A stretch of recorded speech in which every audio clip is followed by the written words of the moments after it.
Salam jumpa kembali para bapak, ibu, suster, bruder, dan saudara-saudara yang terkasih di dalam Tuhan Yesus Kristus berkah dalam. Kali ini renungan Romo akan diambil dari Injil Markus bab 10 ayat 17 sampai 27.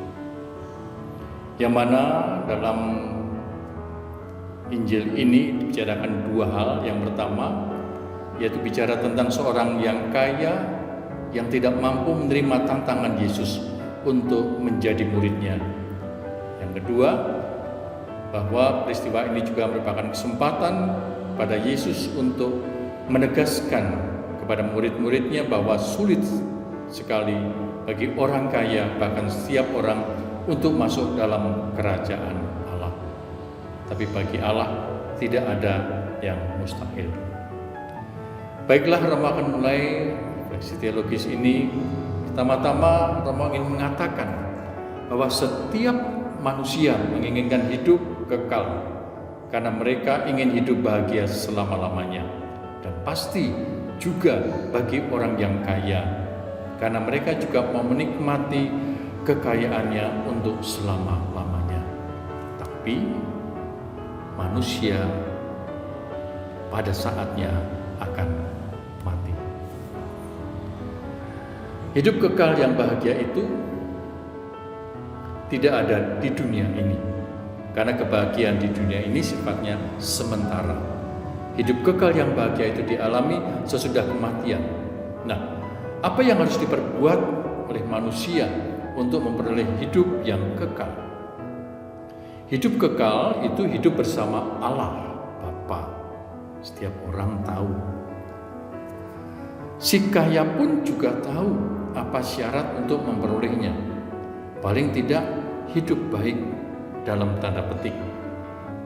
Dirumuskan olehnya menahan segala nafsu duniawi, telah mengikuti perintah-perintah Allah.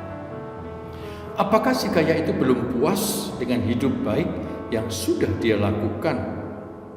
Rupanya hatinya belum tenang karena dia belum beristirahat di dalam Tuhan. Mengapa si kaya menyebut Yesus yang baik? Apa karena dia merasa baik? Atau pikirannya tertuju pada yang baik? Yang jelas, sebelum Yesus menantang untuk masuk ke dalam gaya hidup baru, Yesus memandang dia dengan penuh pengertian dan belas kasih. Ayat 21 tadi dikatakan demikian. Baik kita renungkan pernyataan atau pandangan Yesus kepada orang yang baik dan kaya itu. Pandangan Yesus yang penuh kasih kepada manusia secara holistik, secara keseluruhan. Sikap Yesus yang memberikan sukacita baru, tetapi belum bisa didapati oleh si kaya yang baik itu dalam kondisinya saat ini. Mengapa? Yesus telah melihat bahwa si kaya berat menjawab tantangannya, namun Yesus memandangnya dengan penuh belas kasihan dan pengertian. Yesus selalu mau mengerti orang lain, bagaimanapun sulitnya orang itu menjawab tantangannya. Apa itu tantangan Yesus? Si kaya disuruh menjual apa yang dimilikinya dan berbagi dengan orang miskin dan menderita. Kemudian si kaya disuruh kembali kepadanya dan memulai hidup baru, mengikuti Yesus. Maksudnya Yesus supaya si kaya melepaskan harta duniawi dan akan memperoleh harta surgawi, yaitu hidup dalam ketidakpastian yang besar karena sudah tidak memiliki apa-apa. Hidup sebagai orang yang tidak memiliki apa-apa, sedangkan harta surgawi belum bisa terlihat. Si kaya sudah baik, tetapi masih ada satu kekurangannya, yaitu dalam memperhatikan orang lain, terutama yang menderita. Dia memang berpikir tentang hidup yang kekal, tetapi masih menggenggam hartanya dan kurang memperhatikan orang lain. Kekurangan orang yang baik dan kaya itu adalah satu, belum mau berjalan mengikuti Yesus sebagai orang yang tidak memiliki apa-apa, supaya dapat memperhatikan orang lain. Ini yang belum dilakukan sampai saat itu bagi si kaya. Mengapa tantangan Yesus berat? Ini versi Markus.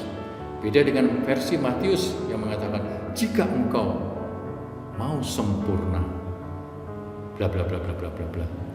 Dan Markus mengatakan, jika engkau menjadi muridku dan mengikuti aku, harus melepaskan semuanya untuk memperhatikan orang lain. Sungguh pandangan yang sangat radikal.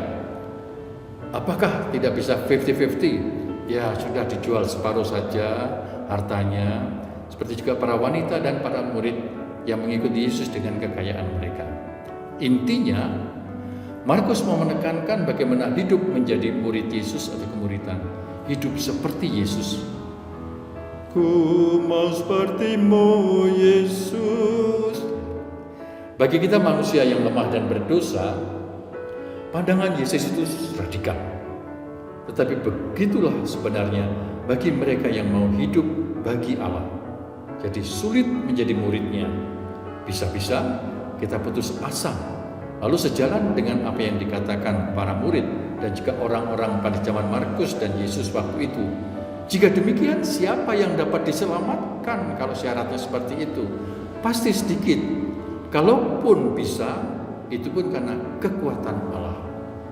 Ayat 28 menyatakan itu. Sebab bagi Allah segala sesuatu itu mungkin, atau tidak ada sesuatu yang mustahil bagi Allah. Markus mau menekankan sikap totalitas ketergantungan penuh kepada Allah. Ini yang utama. Hal ini dikatakan karena rasa aman dalam kekayaan dan uang akan menarik orang menjauh dari ketergantungan pada Allah. Semoga pesan ini bisa ditangkap. Tuhan memberkati. Dalam nama Bapa dan Putra